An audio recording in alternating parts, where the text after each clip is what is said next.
Hola, bienvenidos y bienvenidas a todos a Haciendo Zoom, un programa donde vamos a hablar sobre distintas cuestiones problemáticas a nivel mundial. Hoy estamos con Fernanda de Benedetto. Fernanda, ¿te querés presentar un poco y contarnos cuál es tu trabajo? Hola, ¿cómo estás? Mira, yo soy Fernanda de Benedetto, soy abogada, trabajo actualmente en la Dirección Nacional de Migraciones y bueno, nada, yo este tema lo estudié en la facultad y después me fui interesando para seguirlo y poder, había presentado en su momento un proyecto en cuanto a autodeterminación más orientado a la causa Malvinas, pero bueno, es un tema que a mí me interesó mucho cuando lo estudié en la facultad y me siguió interesando para poder irlo leyendo e involucrándome. Bien, ¿y qué es la autodeterminación de los pueblos? Bueno, la autodeterminación de los pueblos es un derecho que tiene todo pueblo, que hay que tener que en cuenta que el pueblo es un grupo de personas con una identidad, una cultura y una historia propia, y que para poder ser aplicable este derecho tiene que haber sido reconocido por Naciones Unidas como tal, a tener su propia forma de gobierno, su propia forma de independencia, constituirse como Estado. Lo más importante es sin injerencia de terceros países. En principio debería ser sin injerencia de terceros países o el país del cual se están buscando independizar o constituirse como tal. También es importante que la autodeterminación que van a tener los pueblos no siempre ay, no siempre va a implicar que el país se independice en sí, sino que también puede conllevar a que el país decida el pueblo unirse a otro pueblo, autogestionarse dentro del estado en el cual forma parte, pero sin tener una independencia total generando un nuevo estado, o una libre asociación a terceros. Son diferentes formas que puede tener este derecho que otorgó surge de la de la Carta Fundacional de Naciones Unidas. Ahí es cuando figura por primera vez, aunque ya se había ido aplicando y ya se surgía desde la Carta Atlántica. Naciones Unidas tiene dos resoluciones, que son la 1514 y la 1541, que hablan de este derecho, principalmente dando los ejes por los cuales tienen que ser aplicados. Y acá siempre hay dos distinciones principales que va a tener la autodeterminación, que va a ser el tema de que haya un pueblo reconocido como tal, que tenga una identidad propia y un derecho a autogestionarse, a autogobernarse, y que no se vulnere la integridad territorial del Estado del cual está buscando independizarse o al momento de querer aliarse a otro Estado o fusionarse, que no se rompa la integridad territorial del primer país. ¿Y cuál es el rol de la comunidad internacional en este proceso? ¿Cuáles son los mecanismos que hay para que se pueda reconocer? Bueno, la comunidad internacional acá siempre va a tener un rol muy importante al momento de poder gestionar. O sea, la comunidad internacional va a ser quien va a reconocer este procedimiento, porque el pueblo, si tiene que ser reconocido por la ONU, o sea, va a haber otros estados los cuales van a tener que haber dicho, bueno, si acá estamos ante un pueblo, va a haber resoluciones de Naciones Unidas que permitan la resolución del conflicto. Y por otro lado, también pueden brindar colaboración al Estado que está buscando, al pueblo que está buscando independizarse por la autodeterminación, pueden pedir colaboración a terceros países, aunque hay un principio de no involucrarse en cuestiones internas, porque hasta tanto no se gestione esta independencia, en principio sería un pueblo dentro de un estado mayor, pero bueno, la comunidad internacional tiene esa posibilidad, como después, una vez el estado independizado, también el reconocimiento lo van a dar los terceros países, van a ser quienes le dicen, bueno, yo te reconozco como país, que no siempre ha pasado porque ha habido casos de divisiones las cuales nunca se han podido concretar, o sea, no han sido reconocidos por la comunidad internacional. Y en ese sentido, ¿cuáles son los principales desafíos que hay hoy a la hora de empezar este proceso? Bueno, acá hay dos principales desafíos, más ya adentrándonos al siglo XXI, porque este principio fue muy fuerte durante el siglo XX, en el periodo post-Segunda Guerra, para independencia de las colonias africanas de Europa. Hoy por hoy hay dos principios rectores, como les decía, el pueblo, que se reconozca que es un pueblo y no estemos hablando de una minoría o de un grupo con características diferentes dentro de la misma sociedad. Y también el tema de la integridad territorial. Es muy importante de que no se estén fragmentando los países y no tengamos una explosión eh, geográfica, por así decirlo, que sean mini estados en pos de reconocer la autonomía de los países. Como estamos, son los dos mayores desafíos y poder diferenciar de que estamos ante una autodeterminación externa, que es la tradicionalmente y la valorada a nivel internacional, a diferencia de la autodeterminación interna, que sería quizás a ciertos grupos minoritarios dentro de una misma sociedad que se le den ciertos reconocimientos de autogestionarse, pero no ellos sin generar una independencia o un derecho, digamos, de separación del estado de origen. ¿Y cuáles son los impactos que tienen los factores geopolíticos y económicos dentro de todo este proceso? Bueno, son los dos factores determinantes para poder concretar el principio de autodeterminación. En cuanto al factor económico, es muy importante que el pueblo del cual se quiera independizar logre, por más de que Naciones Unidas dice que no es indispensable que el país tenga que estar maduro en cuestiones políticas, económicas, que esté totalmente preparado para poder independizarse, sí tiene que tener ciertos principios y cierta separación del Estado del cual está buscando su separación. Porque si depende económicamente totalmente del país, del Estado del cual busca separarse, nunca va a poder concretarse la independencia por autodeterminación. Siempre va a haber un vínculo que va a estar trunco. El mejor caso de eso son todas las colonias francesas que se independizaron en el siglo pasado, que hoy por hoy siguen dependiendo en su mayoría del Banco Central francés porque dependen del franco. Entonces, ahí siguen teniendo un lazo con el que era su país colonial. Sí, políticamente se gestan propiamente, digamos, tienen una autogestión, pero económicamente dependen del país de origen. Y también acá, para que se reconozca, la comunidad internacional reconozca el principio de autodeterminación, van a influir mucho los factores geopolíticos y las alianzas de poder de un lado y del otro, cómo se están realizando en el momento donde se quiere hacer la autodeterminación. Tenemos el caso, por ejemplo, de que hubo cuatro estados, cuatro provincias ucranianas que después del inicio de la invasión rusa hicieron referéndums para poder independizarse de Rusia, perdón, para poder independizarse de Ucrania y anexarse a Rusia, y la comunidad internacional, sobre todo lo que es los países partícipes de la OTAN, no lo reconocieron a esos referéndums que estaban haciendo. Entonces, acá juega el rol geopolítico y de las fuerzas de poder, de naciones, de cómo van a ser, cómo se divide el poder global al momento de el reconocimiento del nuevo Estado o la anexión, como fuera el caso del principio. Recién lo mencionaste un poco, pero ¿y cómo entonces se puede equilibrar el principio de autodeterminación con la soberanía e integridad territorial de los estados?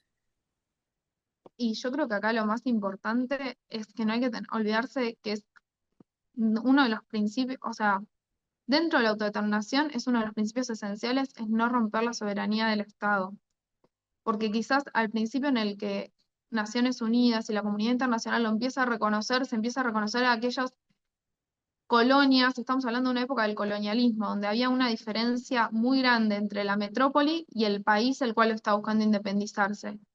Ahora lo que hay que tratar es evitar que los procesos de autodeterminación terminen fragmentando los países y conviertan todo en mini estados. También acá va a haber que evaluarse realmente si que se mantenga el pueblo dentro del estado no genera más conflictos, ¿no es cierto? Pero lo principal es no alterar la integridad territorial. No puedes fragmentar un país y que te quede adentro quizás otro país por un principio de autodeterminación. Hay casos de estados que usando este principio quedan totalmente fragmentados, pero bueno, hubo otras cuestiones más allá de guerras y conflictos que vamos a irlo hablando. Bien, ¿y nos podrías contar de algún caso reciente que sea relevante en la autodeterminación y qué se pudo aprender de todo ese proceso? Bueno, un caso muy reciente, creo que uno de los más recientes es lo que te comentaba de Ucrania en cuanto a estas cuatro provincias ucranianas que querían independizarse y anexarse a Rusia y que no fueron reconocidas esas anexaciones. O sea, la comunidad internacional no lo reconoció y seguimos al día de hoy con el conflicto de la invasión rusa a Ucrania. Pero bueno, hay dos casos muy conocidos quizás, que son los casos de que quieren por este principio independizarse, pero no los reconocen quizás como pueblo en sí, que son los casos en España, que tenemos que han hecho los referéndums de independencia, tanto Cataluña como el País Vasco, los cuales sabemos que han sido totalmente infructuosos. El caso del País Vasco en los últimos años ha implicado, ahora no, pero hasta llegó a haber actos de terrorismo y de guerra interna en pos de esta separación y que acá teníamos una cuestión de que no eran considerados como pueblo en sí, ni Cataluña ni el País Vasco, Y también por otro lado el hecho de que tenemos la fragmentación territorial, que sería en este caso España, y algo muy similar sucede con el caso de Escocia, que se quiere buscar su independencia respecto al Reino Unido.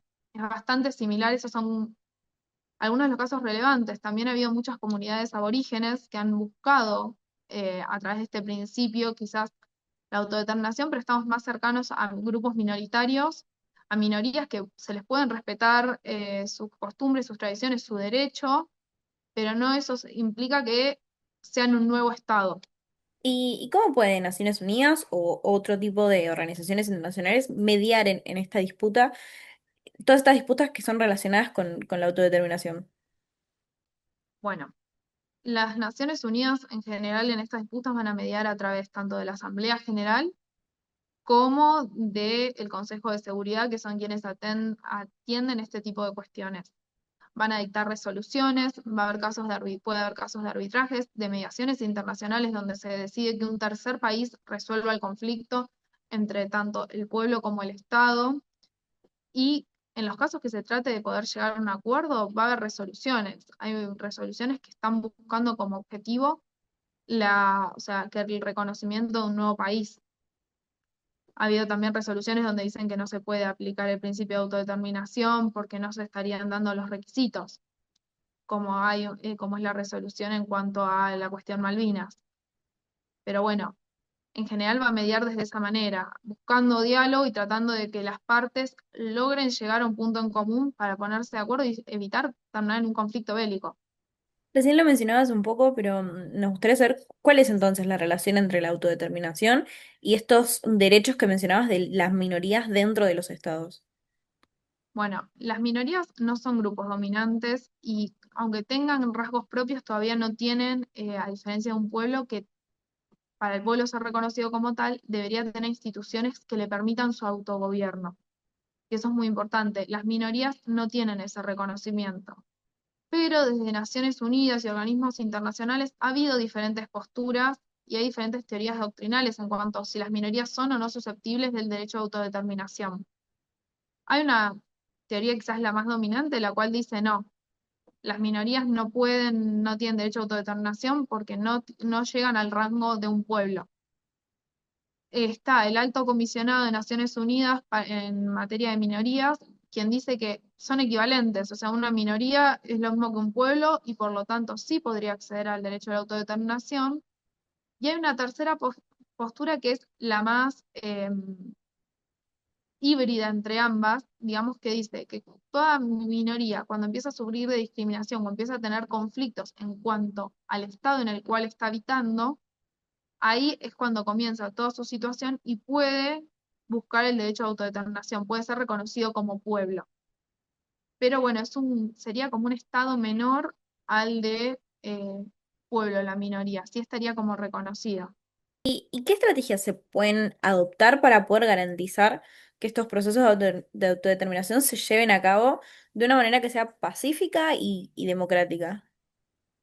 Bueno, como comentamos, uno de los más importantes es que se escuche al pueblo que está buscando este procedimiento y el mecanismo más avalado por la comunidad internacional siempre fue el referéndum. El tema es que el referéndum tiene que tener un reconocimiento del otro estado para que tenga la validez, porque si no va a ser una simple opinión y no va a llegar nunca a poder concretarse. También es importante, como hablábamos, la intervención de los organismos internacionales mediando de las relaciones diplomáticas y tratar de llegar a un equilibrio para que este proceso pueda concretarse y que realmente sea eficiente y que se concrete, porque ha habido muchos casos, como hemos hablado, no sé, el Reino Unido mantiene a todos los que eran países colonias que se independizaron, a gran parte los sigue manteniendo en su ala a través del Commonwealth. Entonces, no siempre esto conlleva a una total independencia, pero sí de esa manera, quizás con estos procedimientos que sean más progresivos, se puede lograr llegar a una independencia, por lo menos desde el ala política. ¿De qué maneras estas reivindicaciones de autodeterminación pueden llegar a derivar en conflictos armados y, en ese caso, cómo se pueden prevenir? Bueno, pueden derivar en conflictos armados cuando al momento de reconocer la, eh, al pueblo y buscarse que se autodetermine como tal, no se tengan en cuenta que adentro de esos límites geográficos que se le quiere dar o ese reconocimiento, no se tenga en cuenta que haya otros pueblos u otras minorías y que estén en conflicto entre sí. Em, Creo que a veces es mejor hablar con el ejemplo. Un caso es lo que fue la ex Yugoslavia. Al momento que se decide establecerle las fronteras a cada una de esas naciones que conformaban Yugoslavia, que eran cada uno pueblos individuales, no se tuvo cuenta que había gente de los otros pueblos viviendo en los límites geográficos. Y eso terminó desencadenando una de las guerras más sangrientas de la década del 90, que fue la Guerra de los Balcanes. Entonces, creo que es importante que al momento de buscar los límites geográficos, también se tenga en cuenta que la población que se está delimitando no esté en conflicto internamente, porque eso puede generar conflictos, perdón la redundancia, pero puede generar guerras internas, guerras civiles. Y también tener en cuenta que este proceso sea con el reconocimiento del Estado del cual se buscan independizar y que sea lo más pacífico. Porque si hay un conflicto en el cual no le quieren el Estado que era el colonizador o el que estaba ocupando de este pueblo, no le da el reconocimiento, va a haber conflictos bélicos, por más que la comunidad internacional quiera mediar. Aunque en principio no podría haber invasiones porque estamos hablando de un conflicto interno hasta tanto se reconozca al pueblo como un nuevo Estado, sí vamos a tener las situaciones de que puede haber invasiones, por decirlo de alguna manera, en pos de tranquilizar la situación y que van a ser llamadas de las fuerzas o de ejércitos de terceros países invadiendo al país que está buscando su independencia. La verdad es que es súper claro todo, súper interesante. Nos gustaría ahora saber, bueno, si hay alguna manera de saber más del tema, no sé si nos crees tus redes sociales, tu LinkedIn, algún trabajo que estés haciendo para que conozcamos más. No, en este momento no estoy haciendo ningún trabajo. Yo tengo un libro hecho de la autodeterminación de los pueblos en cuanto a la cuestión Malvinas. Cualquier cosa, mi LinkedIn es Fernanda de Benedetto, me pueden contactar por ahí y tratar de darles una colaboración en lo que estimen correspondiente y para ampliar del tema en lo que pueda ser de utilidad no tengo ningún problema.